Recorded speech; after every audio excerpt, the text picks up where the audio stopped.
Tobias Richter! Ja, wie ihr gesehen habt, es ist Donnerstag, es ist alles noch ein bisschen uneingespielt. Eigentlich hatte ich vor, eine Präsentation zu machen von meinem Laptop aus, hier von der Bühne. Das klappt leider nicht, weil da noch keine Leitung liegt. Das heißt, ich werde euch jetzt gleich verlassen und nach oben rennen und die Präsentation von oben machen. Und dann komme ich wieder runter, um Fragen zu beantworten.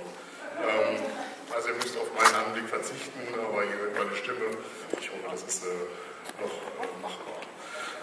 Es geht bei dem ganzen Vortrag um Phase 2.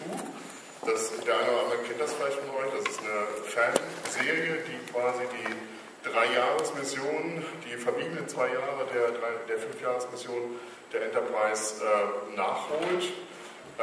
Eigene Skripts in Folgenlänge produziert. Das Ganze mit Standing Sets, die in Amerika stehen. Also wir haben dann eine ganze Brücke aufgebaut und diverse andere Räume und produzieren zweimal im Jahr, so für 2 Wochen, jeweils eine Folge, zumindest theoretisch. Wir haben irgendwie so 4 oder 5 Folgen, die momentan so in verschiedenen Phasen der Post-Production sind.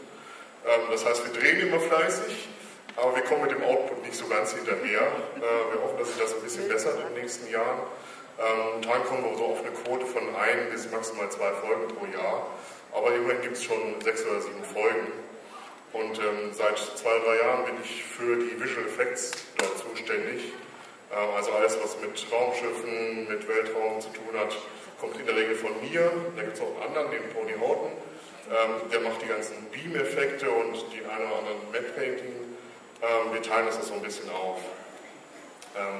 Das heißt, ich wollte heute mal ein paar Beispiele zeigen von Arbeiten, die wir so machen. Vielleicht auch so einen kleinen Einblick, wie es gemacht wird, was man alles machen muss. Und ich hoffe, dass euch das ein bisschen aufklärt über diesen doch relativ komplexen Prozess, der dahinter steht. So, jetzt können wir das hier mal abfahren. Das ist so mein Demo-Reel von meiner Firma. Ich habe eine kleine Firma in Köln. Wir sind so 4, 5 Mann, die hauptsächlich im Bereich Visual Effects und Spielegrafiken arbeiten. Und das ist unser Demo-Reel, das läuft so 1,5 Minuten, das gibt mir ein bisschen Zeit nach oben zu metzen. Ja? Also bis gleich.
Dann habe ich jetzt hier noch einen Pfeil, wo ein paar Effekte sind, das war die erste Folge, für die wir Effekte gemacht haben, die nennt sich Enemy Starfleet.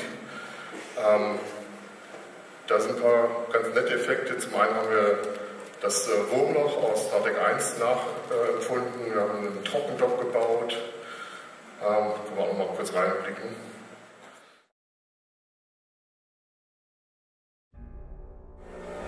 Und so ein paar Standard-Shots.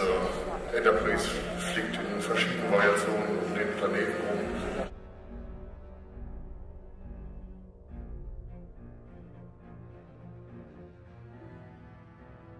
Und es gibt in der Nähe des Studios so eine Sandgrube. Da haben wir dann solche Sachen gefilmt. Hier sieht man das Originalbild. Und Sie sieht von nachher, wie es color gegradet aussieht. Natürlich die ganzen Phaser-Effekte müssen gemalt werden. Es müssen teilweise Bagger rausgepaintet werden, die dann im Hintergrund rumstanden.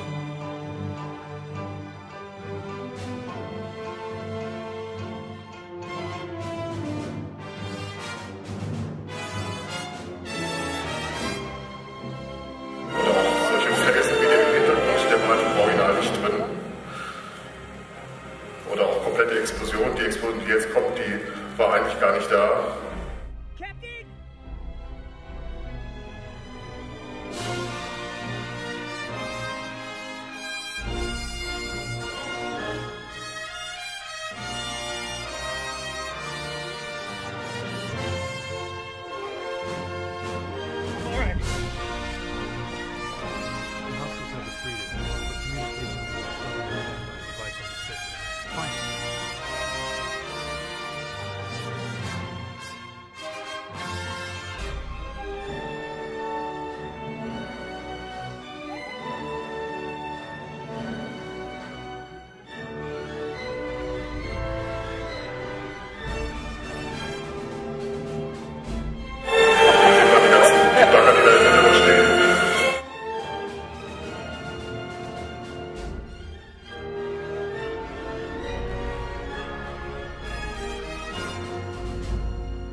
Kirk here.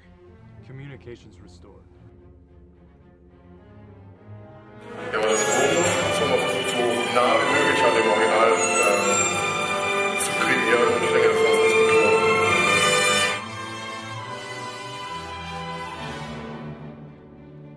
Auch dieser Nachzieheffekt.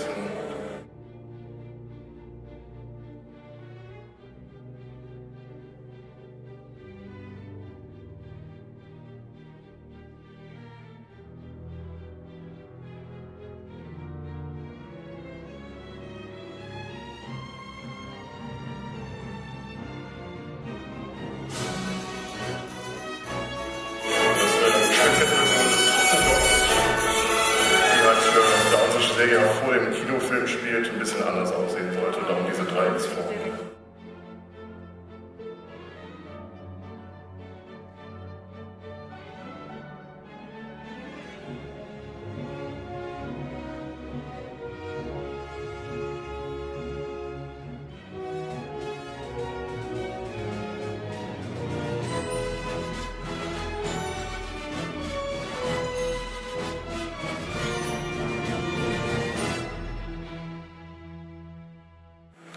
Ja, das war mal zu Enemy Starfleet. Das ist eine Folge, die schon draußen ist.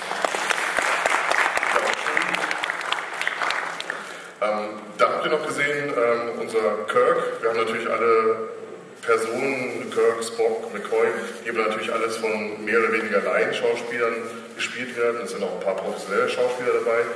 Unter anderem haben wir ab letztem Jahr unseren Kirk, den James Corley, ersetzt durch Brian Gross. Das ist ein professioneller Schauspieler aus LA, der in Zukunft den Kirk spielen will, weil James einfach keine Zeit mehr hat. Er macht die ganze Produktion, tritt ja zusätzlich noch als Elvis-Imitator auf und dazu noch die ganzen Rollen lernen, den Text lernen, sich um alles kümmern. Das war einfach zu viel. Und darum ab der letzten Vignette, die wir rausgebracht haben, macht das Brian Gross. Die letzte Vignette ist dieses Going Boldly. Da sehen wir auch zum ersten Mal unser überarbeitetes Schiff. Wir haben ja bis jetzt immer mit der alten TOS Enterprise gearbeitet. Die haben wir jetzt so überarbeitet, dass es eher nach der Phase 2 Enterprise aussah. Die hat eine andere Form der Warp-Gondeln, die Pylonen sind anders, dann noch zusätzliche Photonen-Torpedo-Bänke vorne drin. Und das ist das erste Mal, dass man die in Aktion sieht. Die ganze Vignette ist ein bisschen zu lang, um sie jetzt hier in eine volle Länge zu zeigen. Darum skippe ich mal ein bisschen, bis wir zu dem 3D-Part kommen, wo wir quasi den Reveal der Enterprise haben, so ein bisschen an Star Trek 1 angelegt, die Trockendock-Sequenz. Ja. Das ist unser neuer Kirk übrigens.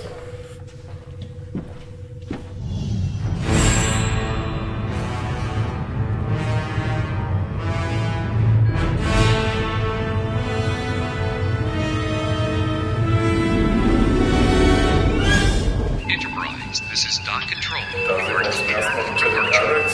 Das ist ein voll komplett digitaler Charakter. Captain on the Je bridge. nach Bedarf dann auch mal einsetzen werden. Mr. Spock? Captain. Mr. Scott. We're ready, sir. Phase 1 test show that she's exceeded all design expectations. Then let's begin phase 2.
We are free and clear to navigate.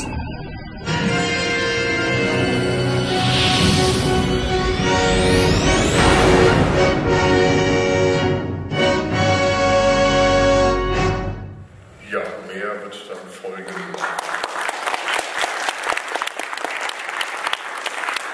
So, jetzt haben wir viele schöne bunte Bilder gesehen, aber wie geht das jetzt eigentlich vonstatten? Wie entsteht sowas? Das erste, was man natürlich kriegt, ist erstmal das Skript.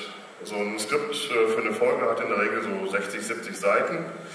Das geht man halt Schritt für Schritt durch und streicht sich die Sachen an, die als Visual Effects gekennzeichnet sind. Bei den ganzen Weltraumsachen ist das in der Regel einfach. Dann kommen später noch so Sachen hinzu, wie können wir da die Farbe noch austauschen oder den Charakter irgendwo anders hin oder hier ist noch eine Tür zu, die muss offen sein. Das sind so Sachen, die kommen hinterher noch nach dem Dreh.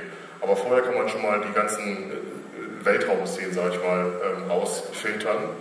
Und dann, das erste, was man macht, ist erstmal ein Animatic für jede Szene. So ein Animatic sieht dann so aus wie das zum Beispiel. Das ist jetzt ein Shot aus Origins, eine der Folgen, die noch in Bearbeitung ist.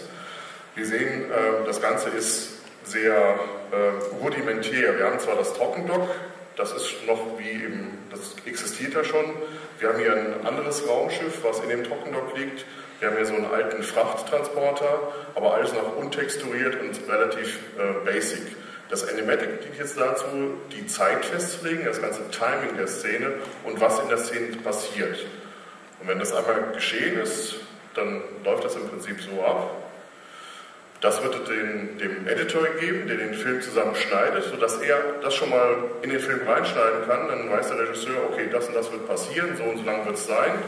Man kann auch Änderungen vornehmen, dass man sagt, okay, wir brauchen die Szene noch ein bisschen länger oder ein bisschen kürzer.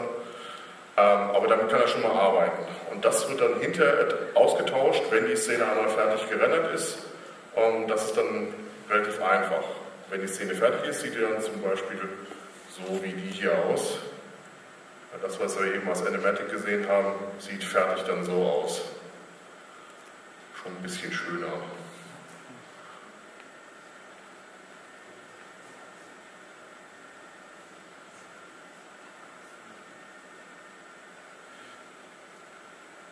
Zack, und weg ist es. So, jetzt ist ja natürlich immer noch nicht gesagt, wie funktioniert das Ganze denn. Im Prinzip jede Szene ist aufgebaut aus diversen 3D-Elementen. Da haben wir zum einen den Hintergrund, also in der Regel Sterne, das ist einfach eine geometrische Kugel. Und dann gibt es diverse Elemente, die halt vorne in den Vordergrund reinkommen. Das können diverse Raumschiffe sein, Asteroiden, also jedes Element wird quasi separat dazugeladen. Als Beispiel kann ich mal die neue Enterprise laden. Ja, unseren mittlerweile doch recht gut gefüllten Models-Ordner und laden mal die Enterprise rein, damit ihr mal seht, wie so ein Schiff aufgebaut ist. Und das ist jetzt das 3D-Modell, das aktuelle 3D-Modell. Wir sehen die geänderten Warp-Nacellen, die sind halt jetzt nicht mehr rund, sondern so ein bisschen angelehnt an den Star Trek 1-Film. Die leicht geänderten Formen der Pylonen, vorne diesen Photon-Torpedo-Launcher. Ansonsten ist es relativ ähnlich zu dem anderen Modell. Diese roten Elemente, das sind zum Beispiel alles Leuchten, Lichter, die in der Szene dann die Beleuchtung des Schiffes, also die Eigenbeleuchtung darstellen. Das Ganze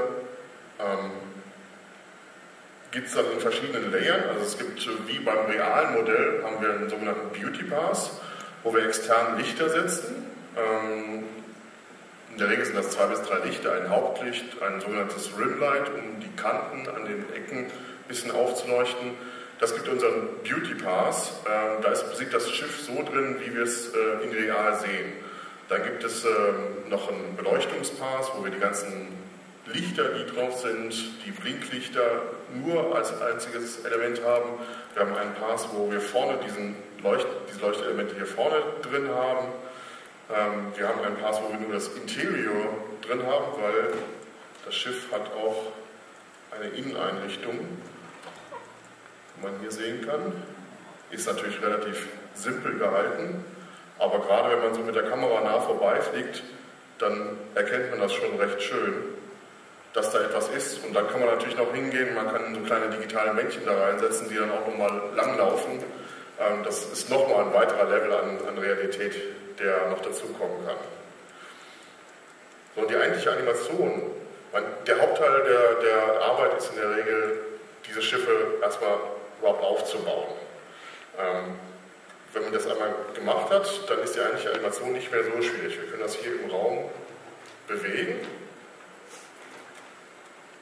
und können dann ein Keyframe setzen, also das sagt ihm zu dieser Zeit, also hier sind wir in Frame 0, ist das Schiff an dieser Stelle.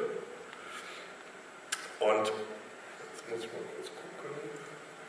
Ich habe normalerweise einen größeren Screen.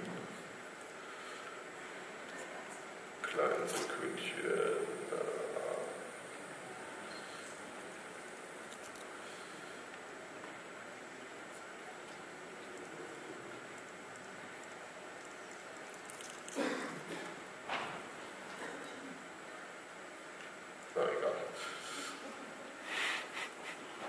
Also wir setzen das Raumschiff an Stelle 0 hier hin und dann bewegen wir es, wir können es rotieren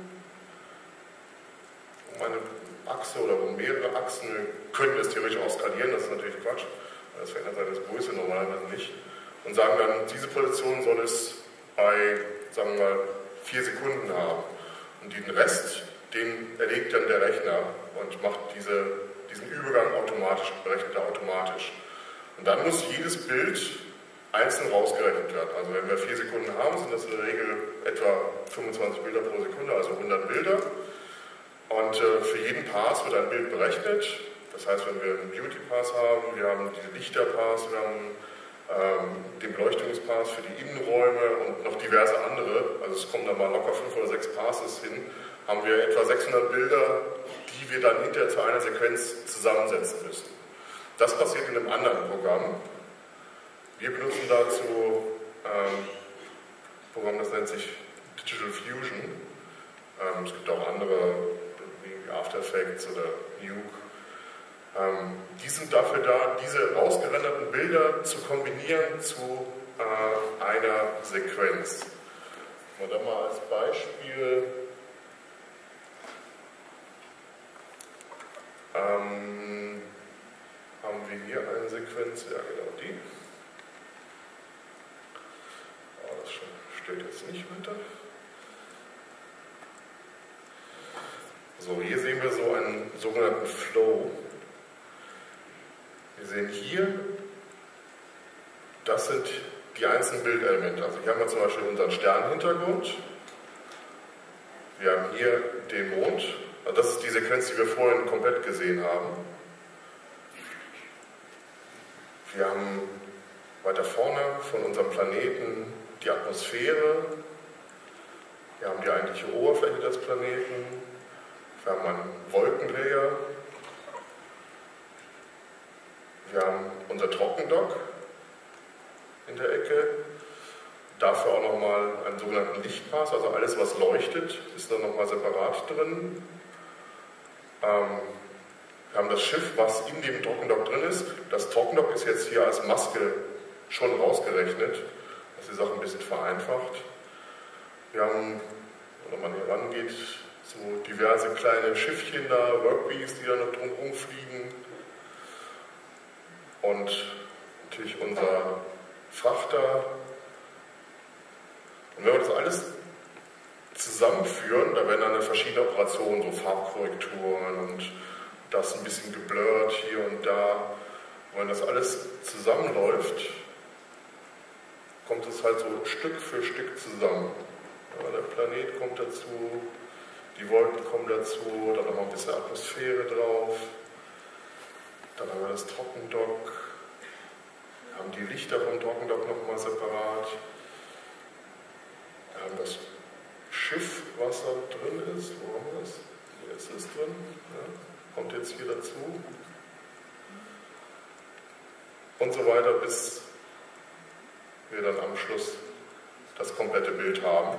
Und wie wir sehen hier an der Zeitlinie, gehen wir von Frame 0 bis 400 Frames, hat jetzt diese ganze Sequenz. Das heißt, wir haben insgesamt 400 Bilder mal 1, 2, 3, 4, 5, 6, 7, 8, 9, ja, ganz viele.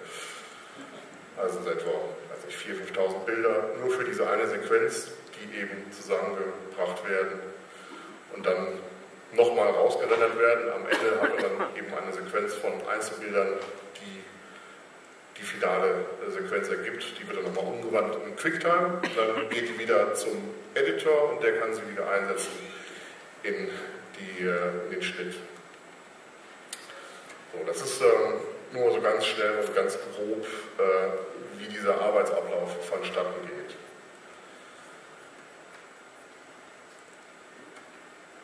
Es kommen natürlich, wie ich vorhin schon gesagt habe, auch so ein paar andere Sachen dazu, die man hinterher feststellt. Zum Beispiel, ich hatte gesagt, wir haben eine komplette Brücke dort stehen und ja, man filmt halt so vor sich hin. Das ist jetzt zum Beispiel aus der Vignette, die wir eben gesehen haben. Das war eine Sequenz, die wir nachdrehen mussten, weil wir hatten vorhin eine Sequenz von dem Lieutenant Arex, diesem digitalen Charakter, gedreht, aber mit einer Person im Captain's Seat. Das heißt, wir mussten das nachdrehen, um das hinterher zu kombinieren. Das sehen wir gleich nochmal.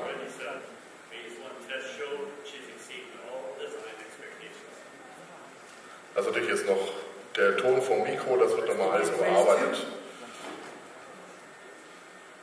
So, aber was man hier vielleicht festgestellt oder nicht festgestellt hat, weil das ist eine Sache, die stellt man dann erst im Schnitt fest, ist, die Tür ist am Anfang zu. Und die sollen so gerade rauskommen und das sah halt extrem dämlich aus im Schnitt, wenn da die Tür schon zu ist, die sind aber so in voller Bewegung. Das heißt, der gute Jace kommt dann zu mir ran und sagt, wir haben ein Problem, wir müssen die Tür aufmachen. So, dann gehe ich hin und mache die Tür auf. Ganz einfach, indem wir uns ein Foto gemacht haben von derselben Kameraposition, die hinten reingesetzt haben und die Türen per Hand mit Masken nach Frame für Frame ausmaskiert haben. Was ziemlich viel Arbeit ist, glücklicherweise sind es aber nur ein paar Frames. Und ja, wenn man das jetzt abspielt, dann geht halt die Tür zu. Problem gelöst. Das sind so die typischen Arbeiten, die halt erst hinterher auffallen. Eine andere Sache war zum Beispiel, dass in dieser Plakette, die wir da noch auf der Brücke haben, natürlich noch das alte Schiff drauf ist, weil sich da keiner Mensch drum gekümmert hat, das abzudaten. Das heißt, hier waren die Pylonen noch gerade und die alten Warp-Bande noch drin. Das heißt, das ist dann auch einmal abgeändert worden und überall in den Sequenzen ersetzt worden. Und so Kleinigkeiten, die merkt man natürlich normalerweise nicht. Anderes Beispiel ist dieser Viewscreen. Wir haben leider noch keinen Engine Raum, keinen Maschinenraum, weil der einfach zu viel Platz wegnimmt. Das heißt, wenn wir aber Scotty in den Maschinenraum stellen wollen, dann müssen wir halt das Force Greenscreen drehen. Das heißt, das hier ist ein digitales Set und die Person, zum einen unser Scotty und zum anderen unser Rick da im Hintergrund, die sind vor Greenscreen aufgenommen und damit eincomposed.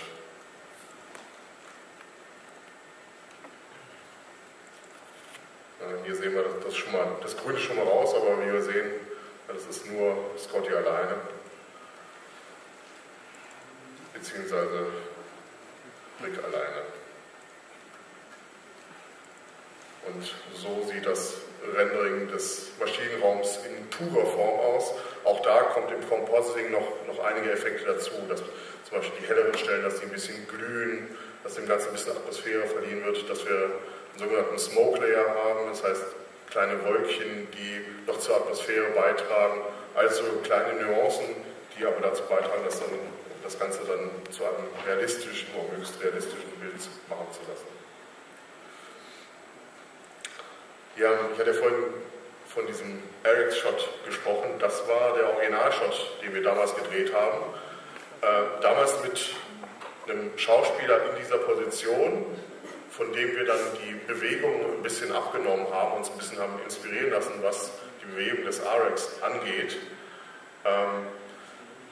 Nur hatten wir das Problem, wir konnten diese Footage nicht benutzen, weil der Schauspieler hier uns nicht zur Verfügung stand, beziehungsweise wir jetzt unseren neuen Captain hier drin haben wollen. Und was wir gemacht haben, wir haben die Kamera im Prinzip an der gleichen Stelle aufgestellt, haben diesen ganzen Bereich hier neu gefilmt und das dann hinterher kombiniert mit einer Kante, die man entlang dieser natürlichen Form hier, zum Beispiel dieser Kante vom Set, hier der Stuhlkante, als Stanze benutzen kann, damit man das eben nicht sieht. Und das Resultat sieht dann so aus. Also die Kante sieht man, We are free and clear to navigate. wo wir das hier ersetzt haben.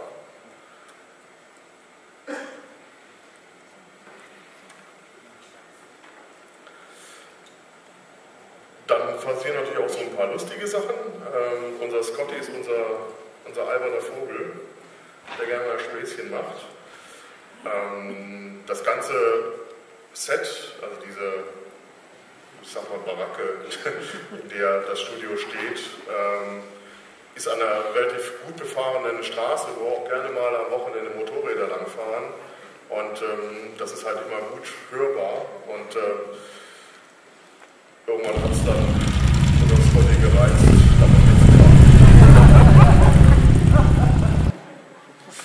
Ja, das ist halt ein bisschen nervig, wenn man immer die Dreharbeit unterbrechen muss, weil da gerade wieder irgendein LKW oder irgendwelche Typen vorbeifahren. So, dann haben wir ja noch eine Sache.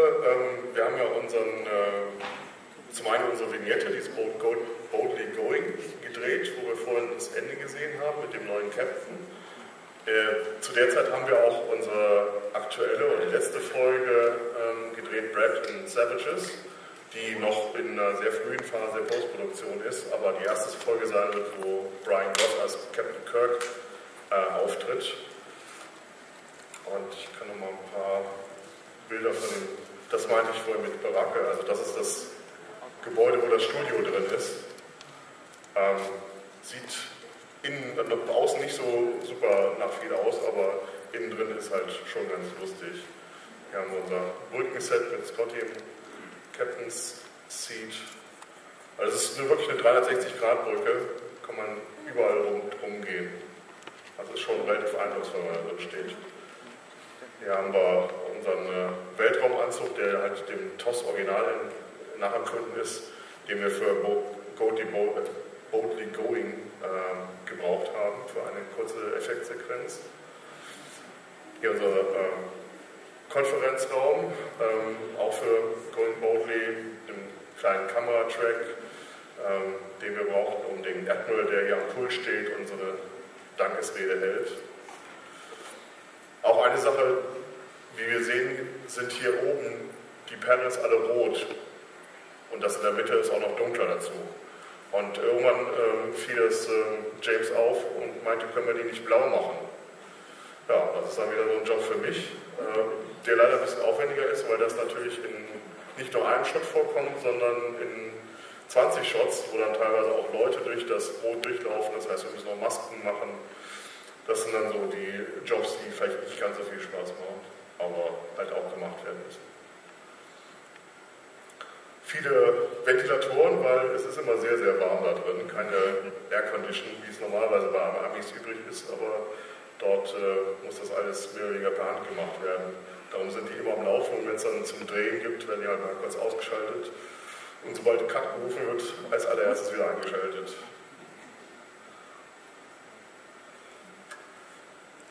So, dann haben wir noch ein paar von der Location.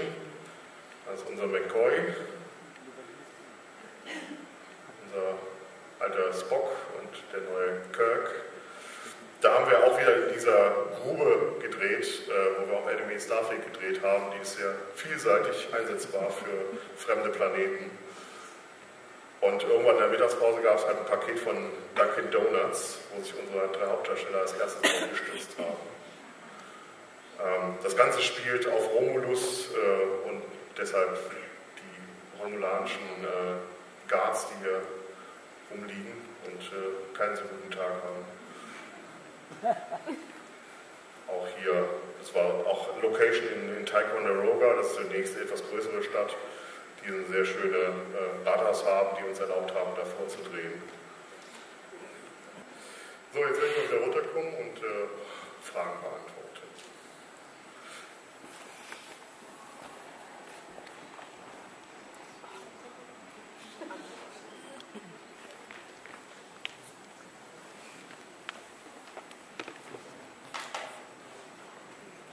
Hat irgendjemand Fragen?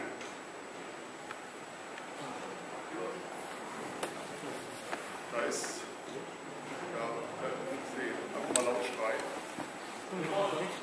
Okay? Wie lange hat es denn mit trocken, diese Szene, wie lange hat es ungefähr gebraucht zum Rendern? Das Modell ist relativ aufwendig, relativ hoch detailliert. Renderzeit in etwa eine halbe Stunde pro Bild. Ganz grob kalkuliert. Dazu die ganze Einleitung ist halt auch nochmal, also insgesamt halt eine Stunde pro Bild. War schon HD.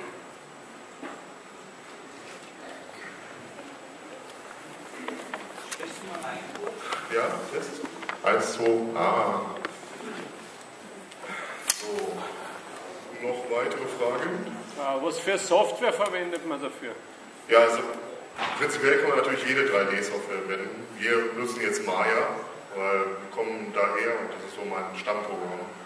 Aber theoretisch kann man natürlich auch 3D Max oder Softimage oder Lightroom oder sonst was verwenden. Aber wir sind halt reines Maya-Haus, insofern verwende ich Maya dafür. Und zum Composen, wie gesagt, Digital Fusion in der Regel, gelegentlich auch mal After Effects. Für Texturen mal Photoshop ganz normal. Das sind eigentlich so die 3 Haupttools, die wir verwenden. Und wie bist du zu dem gekommen? Jetzt zu Phase 2 oder generell zu? Ja, zu Phase 2. Ich hatte vor etlicher Zeit schon mal Folgen gesehen im Internet und mir eigentlich so bei mir gedacht, oh, das ist aber ziemlich cool gemacht. Damals, die ersten Folgen waren ja auch vom Doug Drexler, einer der Visual Effects Leute hinter Star Trek und auch hinter Galactica und jetzt Defiance. Von daher war der Standard schon sehr hoch und ich dachte mir, okay, das ist mal eine coole Serie. Normalerweise sieht man ja Fanfilme doch immer irgendwie die die Herkunft an der fanbasierten Sachen. Und irgendwann, ich weiß gar nicht, ob James auf mich zukam oder ich auf ihn, ich glaube James rief mich irgendwann mal an und fragte, ob ich Lust hätte, da mitzumachen. Er hatte wohl Sachen von mir gesehen und dann hat sich das eigentlich relativ schnell ergeben. Ich hatte Bock drauf. Ich meine, ich mache ja schon seit Jahren irgendwelche Star Trek-Filmchen, früher für die FedCon und ansonsten halt für mich baue ich halt Raumschiffe, um sie in Illustrationen zu verwenden oder kleine Filmchen. Insofern war das die perfekte Synergie eigentlich. Ja, und ja, bis jetzt geht es so weiter und mal gucken, wie es im nächsten Jahr weitergeht. Hier, links, auf der linken Seite. Ja.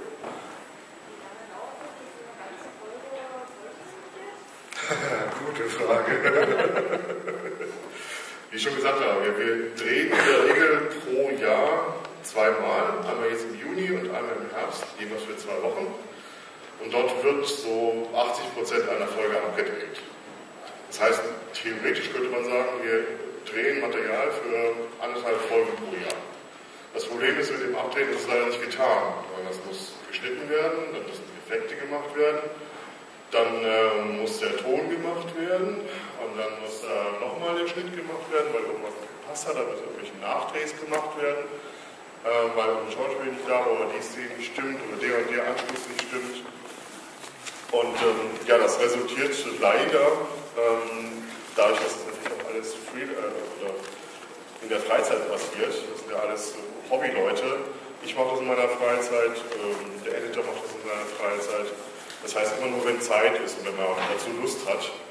Und daraus resultiert leider, dass wir teilweise Folgen haben, die seit 3 oder 4 Jahren in der Postproduktion sind. Und hoffentlich jetzt demnächst mal rauskommen. Wir haben Kitumba in der Postproduktion, wir haben Origins in der Postproduktion, wir haben Bradford Savage in der Postproduktion. Und jetzt im Juni dann die nächste Folge, das heißt 4 Folgen, die in der Postproduktion sind. Und hoffentlich kurz vor der Vollendung. Also es ist leider ein sehr, sehr langer Prozess.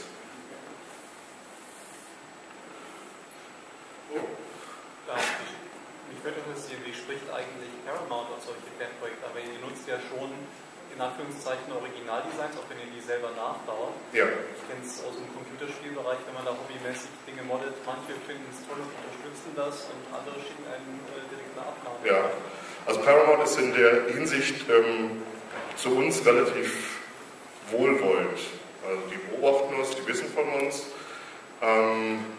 Das geht sogar so weit, dass die damals auf dem Set, als ja die ersten Folgen uns im Netz auftauchten, dann Folgen von New Voyages gesehen haben, auf dem Set statt zu arbeiten. Und klar, natürlich ist das vom Rechtlichen her so eine gewisse Grauzone. Aber die haben halt so als Richtlinie ist, wenn du kein Geld damit machst, ist es okay. Und dann gucken wir halt die Richtung und wir machen das auf der Richtung und alle sind glücklich. Wenn wir jetzt anfangen würden, die Folgen irgendwie für Geld zu verkaufen oder DVDs zu verkaufen, das wäre so das rote Tuch, wo in dem Moment, glaube ich, würde Paramount auch sagen, hier, beziehungsweise CBS ist dafür zuständig, würde sagen, hier, so nicht. Das ist auch das große Problem von vielen Fanfilms, weil sie natürlich irgendwie auf Geld angewiesen sind. Das Ganze ist ein sehr kostspieliges Hobby, weil klar, das Studio muss bezahlt werden, die ganzen Arbeitsmaterialien müssen bezahlt werden, Strom muss bezahlt werden. Selbst so kleine Sachen wie Catering, das kann mal locker ein paar $1000 sein. Und das Geld zusammenzusammeln, halt nur von Fans, ist halt schwierig. Das funktioniert ganz gut, solange es halt zielgerichtet ist. Also wenn wir sagen, okay, wir brauchen das Geld dafür und dafür, dann ist es okay. Aber wenn wir sagen, wir wollen irgendwie über Kickstarter, weiß ich, 100.000 € für eine Folge haben, das wäre, glaube ich, auch wieder problematisch. Ja.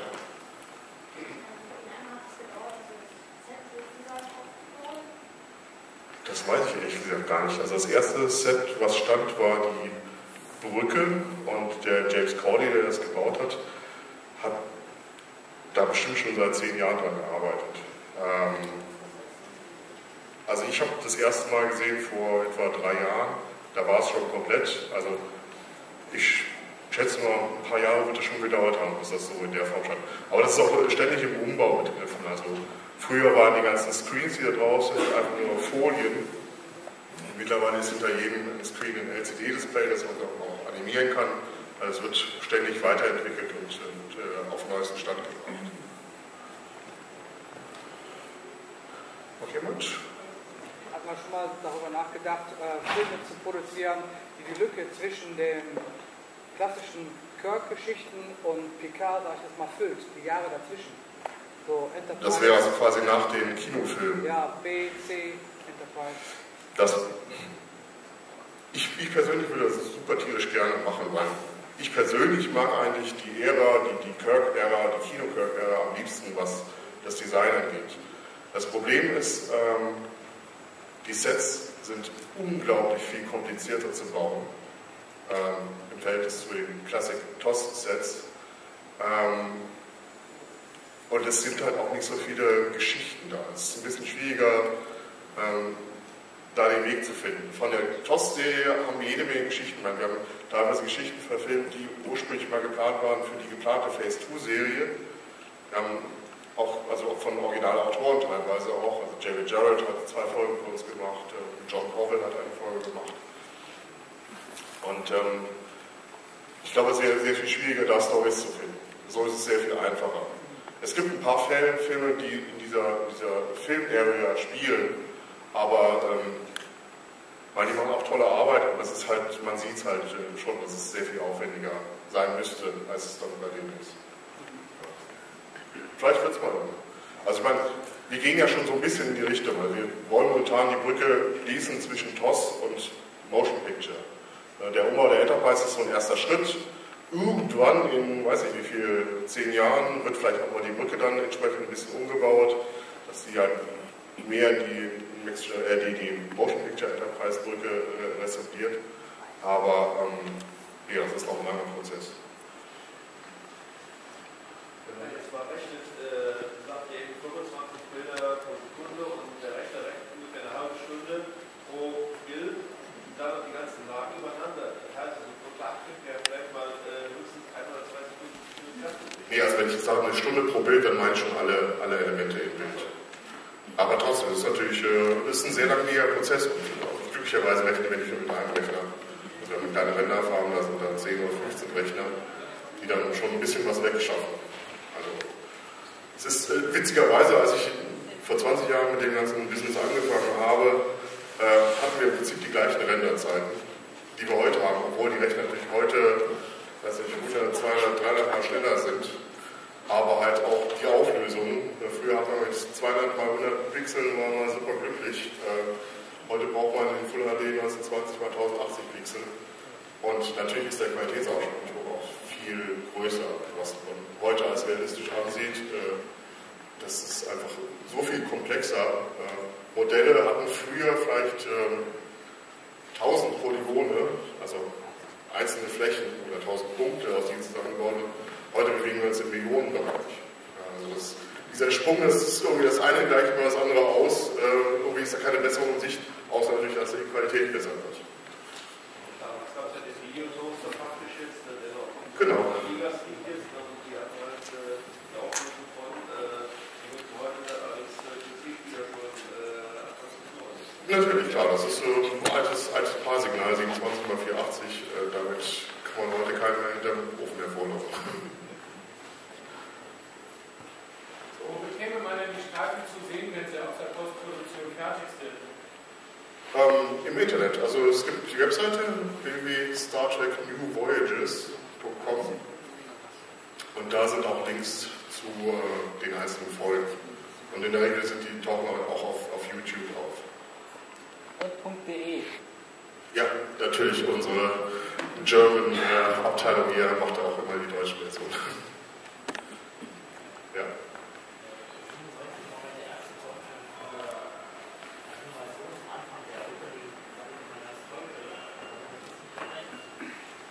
Ja, die FedCon-Animation habe ich am Anfang sehr lange gemacht, ich glaube 10 oder 12 Cons lang.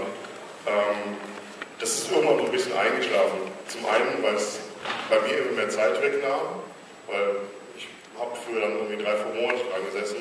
In jungen Jahren ist man noch so naiv oder so enthusiastisch, dass man das mal macht. Aber irgendwann später gab es dann auch ein bisschen Geld von Dirk, um das ein bisschen zu potenzieren. Aber er muss dann auch irgendwann sparen, ist klar, habe ich auch so ein Verständnis für. Und zum anderen fiel auch ehrlich gesagt nicht so viel mehr ein. Immer wieder die gleichen Raumschiffe zeigen, von rechts nach links und vorne und hinten ist zwar ganz schön, aber ohne Schauspieler kann man halt keine richtig gute Story erzählen. Und Schauspieler dazuzunehmen, das wäre vom Aufwand so exorbitant groß geworden, das ließ sich einfach nicht mehr machen. Und ich meine, die Opening ist auch so schön. Dankeschön. Noch jemand? Ja, der Erics. Wie viel Aufwand ist das dann zusätzlich zu dem normalen Bildnerei? Ist das schon ein deutlich spürbarer Aufwand, den man damit einzurechnen mit seinen ganzen Bewegungen? Respektive, wie werden die Bewegungen gemacht? Ist da ein Schauspieler, der mit Punkten aufgeklickt hat, gemacht und dann ersetzt durch das schon im Medien? Ja, wir haben mehrere Sachen ausprobiert. Wir haben die Szenen zum einen gedreht mit dem Schauspieler, der halt genau die Bewegung machen sollte, die wir haben wollten. Und wir haben die Szene einmal mit einem leeren Stuhl gedreht. Ursprünglich war der Plan, dass wir einfach nur den Kopf ersetzen und den dritten Arm irgendwie hinzufügen. Das mit dem dritten Arm hat irgendwie hin und vorne nicht geklappt, sodass wir so entschieden haben, okay, machen die ganze Figur 3D. In dem Moment ging aber das nicht mehr, dass wir den Schauspieler benutzen, weil wir hätten dann halt seinen Body benutzt und nur den Kopf raus retuschiert. Das heißt, wir mussten die Version nehmen, wo der leere Stuhl da ist. Wir haben aber anhand der anderen Footage die Animation per Hand gemacht. Wir haben uns das im Hintergrund gelegt, haben die Figur davor platziert und haben die Bewegung der Figur an die des Schauspielers angeglichen. Was halt eine sehr gute Referenz ist. Wenn man von nichts anfängt, mit der Figur zu animieren und das versucht realistisch hinzukriegen, das ist sehr, sehr schwierig. Wenn man eine Basis hat für eine gefilmte Figur, für einen gefilmten Schauspiel, ist das sehr viel besser, weil man die ganzen natürlichen Wege, die kleinen Bewegungen, die man mir unbewusst macht, so dann noch mitkriegt. Das Ganze ist natürlich relativ aufwendig. Das Ganze muss animiert werden, also da sitzt man schon ein paar Tage dran, bis man so eine Sequenz zusammen macht. Wenn dazu noch irgendwelches Gesichtsanimation dazu kommt, wir haben ja den guten Alex auch sprechen, dann ist das natürlich nochmal kürzer. Also allein die Gesichtsanimation kann man 1-2 Tage rechnen. Und für die Grundanimation bestimmt auch nochmal 3-4 Tage. Das eigentliche Rendering ist dann relativ schnell.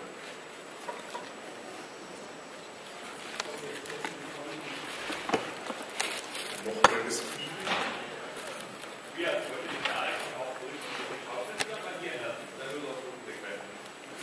Ja, noch ist nicht klar, was wir mit Erics machen. Also in momentanen Skripts taucht er nicht auf. Ich glaube, das haben alle so ein bisschen Bammel davor. Obwohl die eigentlich in der Regel relativ skrupellos sind, was die Effekte angeht. Ich muss sie auch noch. Ich denke, wenn ein geeigneter Zeitpunkt auftritt, dann werden wir Erics auch eine etwas größere Rolle geben, dass er auch mal interagiert. Er kann theoretisch auch aufstehen, er kann theoretisch auch laufen, wobei ich keine Ahnung habe, wie das mit 3 Beinen funktionieren soll. Also das werden wir dann irgendwie rausfinden. Also in dem momentanen Skript ist er nicht drin.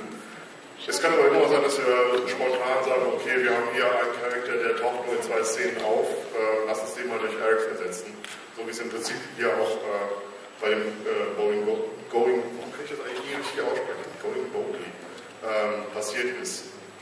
Ursprünglich war die Szene, die wir da gedreht haben für The Child, für den Anfang von The Child, das war aber dann zeitlich, war es dann zu knapp, sodass wir diese Footage dann quasi unbenutzt rumliegen hatten und eben dann für die Vignette nochmal eingesetzt haben. Und sowas kann theoretisch immer wieder passieren, aber konkrete Pläne gibt es momentan nicht. Außer dass Leute jetzt auch fordern, dass wir die Refs auch noch zeigen sollen. Aber ich glaube, wenn wir das machen, also diese Katzenfrau aus dem Animated Series, wenn wir das machen, dann wird das wahrscheinlich eher Kostüm sein als Visual Effekt. Hoffe ich zumindest.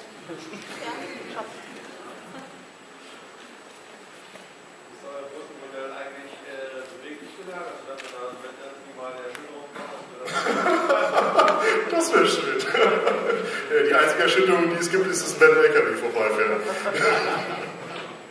Nee, das können wir uns nicht leisten. Das ist ja auch ein Riesenset. Also wir sollten vorstellen, die Brücke geht von hier bestimmt bis hier. Also das ist schon ein Monster-Set. Da geht schon nicht mehr rein. Und das auf den Gimbal zu stellen, das ist völlig illusorisch. Nee, da muss schon, glaube ich, ein bisschen mehr Kraft dahinter sein. Das haben sie im Original auch nicht gemacht. Also von daher brauchen wir ein bisschen Kameraschütteln, das tut schon. Was sagt denn eigentlich so ein Fachmann wie du über die Special Effects in den neuen Star Trek-Filmen? Die Effekte sind großartig. War das diplomatisch genug? Ja. Nee, ich meine, ich habe ein Problem mit dem Grunddesign des Schiffes. Ich finde das nicht besonders schön ausbalanciert. Hätte man meiner Meinung nach schöner machen können, aber für das, was es ist, haben sie es im Film wirklich sehr, sehr schön umgesetzt. Sehr schöne Kamerafahrten, sehr dynamisch alles. Und klar, ich meine, das ist ILM und Pixel Wonder, was man von denen erwarten. Wenn da nicht Top-Arbeit rauskommt, dann weiß ich auch nicht. Also. Ja?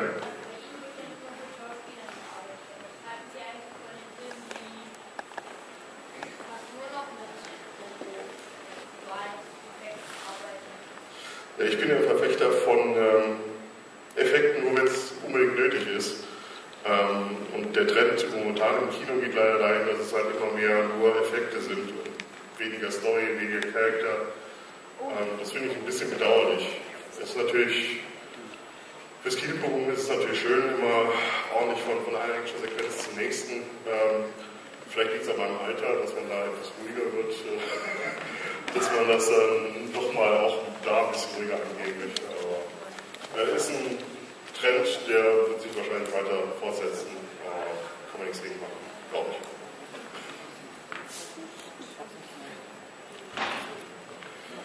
Noch was? Ich habe im Internet noch auch ein Film- oder Fanprojekt gelesen, Star Trek Axana, auch Beiträge von Ihnen, Grafiken dabei sind. Axana ist ein anderes Projekt, bei dem ich involviert bin. Das ist im Prinzip von befreundeten Leuten von Star Trek New Voyages.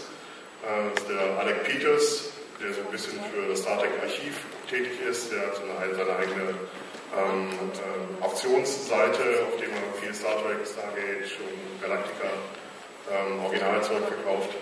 Und er sieht halt so ein bisschen aus wie Garth von ISA und hat halt ein bisschen Ambitionen, da auch Schauspiel was zu machen. Also geht es auch in die Schauspielschule und bereitet sich da richtig gut drauf vor und möchte halt selbst mal einen Film produzieren. Es soll halt ein kompletter Film werden, 1,5 Stunden, die etwa 20 Jahre vor Enterprise spielt. Mit Garth von ISA in der Hauptrolle, mit der Ares als seinem eigenen Schiff und die ganze Geschichte um das Battle von Axana ein bisschen detailliert aufarbeitet. Es wird sehr Visual Effects lastig werden, viele Raumschiffkämpfe, sehr viel Action und ja, mal gucken. Also geplant ist, dass der Dreh irgendwann jetzt im Herbst stattfindet. Also das wird noch ein Weichen dauern, bis da irgendwas wirklich vorzeigbar ist. Wir machen immer wieder ein paar Tests von diversen Raumschiffen, die wir schon gebaut haben dafür. Das steht im Prinzip alles. Jetzt warten wir auf das finale Skript und dann, wie ich vorhin gesagt habe, dann das Skript durchgearbeitet, es werden Animatics gemacht und dann wird sich das so Schritt für Schritt fertigstellen. Ich glaube, der Alec Peters spielt ja auch den Captain Garth und der Going. Genau, in Boldly Going ist er auch kurz zu sehen als Garth von ISA. Aber wird nicht erklärt, warum er wieder geheilt wurde das ist ja, das Axana spielt vor seiner Rückkehr. Aber planen der Alec Peters irgendwie auch Sets zu bauen wie James Cawley oder macht er CGI? Momentan ist die Planung, glaube ich, dass wir die Sets von New Voyages nutzen. Es werden mit Sicherheit auch eigene Sets gebaut werden müssen. Die werden dann auch wahrscheinlich in LA gebaut, weil er ist halt in LA und New Voyages ist in der Pampa in New York irgendwo.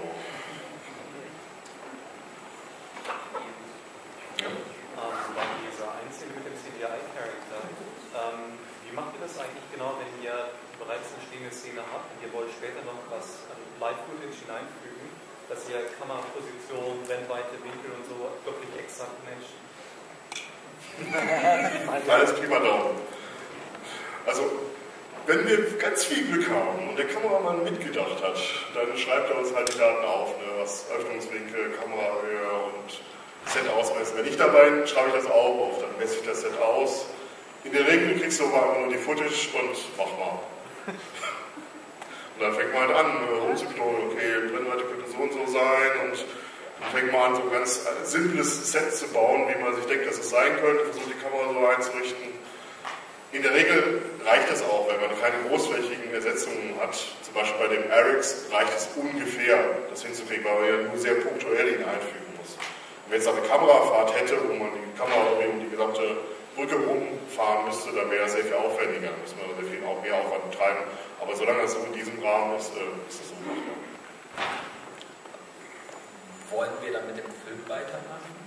Ja, können wir machen. Was haben wir? 10 nach 5, sonst kommen wir nicht zum Opening. Ja, okay, machen wir das. Dann vielen Dank. Ich hoffe, es war ein bisschen unterhaltsam und ein bisschen interessant.